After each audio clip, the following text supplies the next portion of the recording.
Well, we are in Denver at the Cattle Industry Summer Meeting, now talking with Scott Yager, who is Environmental Counsel for the National Cattlemen's Beef Association.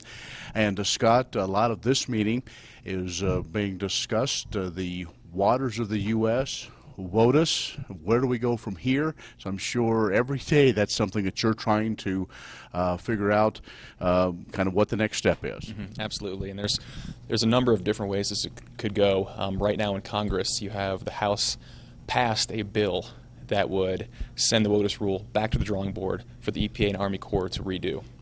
In the Senate, there's a similar bill that has passed the Environmental Public Works Committee, and it's waiting to get voted on by the entire Senate. That has yet to happen, and if that does pass the Senate, you're going to have two bills that are going to be reconciled and sent to the President's desk for a signature. If he vetoes it, then we're looking at other options in the legislature, including adding riders to the spending appropriations process. Could you talk about why it was filed in Texas? Okay, so we also got involved with a lawsuit. NCBA and public lands councils are part of a coalition of trade groups and industry groups that are suing the EPA on the WOTUS rule, and we decided to file the case in the Southern District of Texas because we felt that was a favorable venue. We thought we would have the best chance at winning there, and at the same time, to give you some background, a number of other states and groups are suing on the WOTUS rule. I think the last count I had was 29 states are suing, and other trade groups are suing under their own lawsuits. So it's getting a lot of action, and I can tell you every day there's a new lawsuit filed. All right, so once we see how the legislative process works, but we all know here we're getting close to the summer break, so we may not see action there. This lawsuit, though, may take a little bit of a while, but it looks like this was not exactly what obviously beef producers and other ones, landowners, really wanted to see when those results came out. Absolutely. The final rules, especially the definition of tributary, is very expansive, more expansive than it's ever been in the past. And a lot of producers don't agree with that because now you have situations where you could have operations that are sitting on jurisdictional waters that before they didn't even know was a WOTUS. And what's even more difficult about the final rule is the definition of tributary. EPA will be using things like remote sensing technology, desktop tools to look at channels from mapping programs to determine the existence of a WOTUS. And if that takes the ability of a landowner to make that interpretation out of their hands, and they have to now consult with the EPA and the Army Corps on every little possible tributary on their land, I think that's a big practical problem because now you don't have the ability to go out there and make that determination yourself because the language is not clear in the final rule.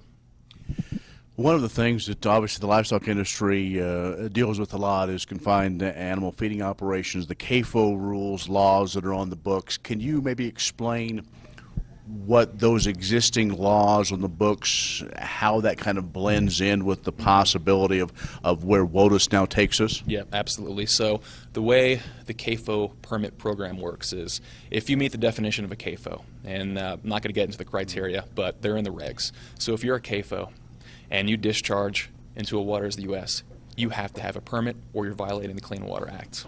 So now that under the WOTUS rule, you have many more categorically jurisdictional waters. You may not be sitting on top of one of those waters without knowing it or without having a permit. So you're going to see a lot more CAFOs going out there and getting permit coverage because of that. All right, so the bottom line is in these last few days continue to have folks comment on this, even though it's kind of been gone through the process before. Let their elected officials know that something needs to happen. Absolutely. Talk to your senator. We think there are 56 or 57 senators that are going to be willing to vote for the Senate bill that would withdraw the WOTUS rule and send it back to the drawing board. If you think you're in a state that has a senator who's on the fence, please go talk to them, tell them how important this is to you, and especially we need Democratic support on this too. It needs to be a bipartisan bill to get it through. What else is going on? Obviously, the WOTUS situation has been a focus of a lot of people since that came down, but that doesn't mean that there are other environmental concerns that are out there and either lurking or what some people may think are beneficial to the industry. Absolutely. I'll talk about two real quick. There was a case out in the state of Washington that for the first time ever a court ruled that manure application that goes into groundwater that seeps into the ground, as well as composting manure, and from pens can actually be regulated under the Resource Conservation and Recovery Act. And that is an environmental statute that was meant to be applied to landfills. And now it's being applied to animal feeding operations for the first time ever in the state of Washington. So that's very troubling to us. We think that RCRA has never been meant to be applied to animal operations. EPA, in fact, has never used it on animal operations. So for the court to go that far as to say that RCRA applies here, I think that's troublesome, and also opens the door to more lawsuits down the road from third-party citizens. All right, well, good. Scott, well, your work seems to never be done, but we'll continue to follow updates, especially on what goes on in Washington, but also the lawsuit regarding the waters of the U.S. Thanks. Okay, thank you. Scott Yager, Environmental Counsel for the National Cattlemen's Beef Association, has joined us from Denver. I'm Ken Rogers.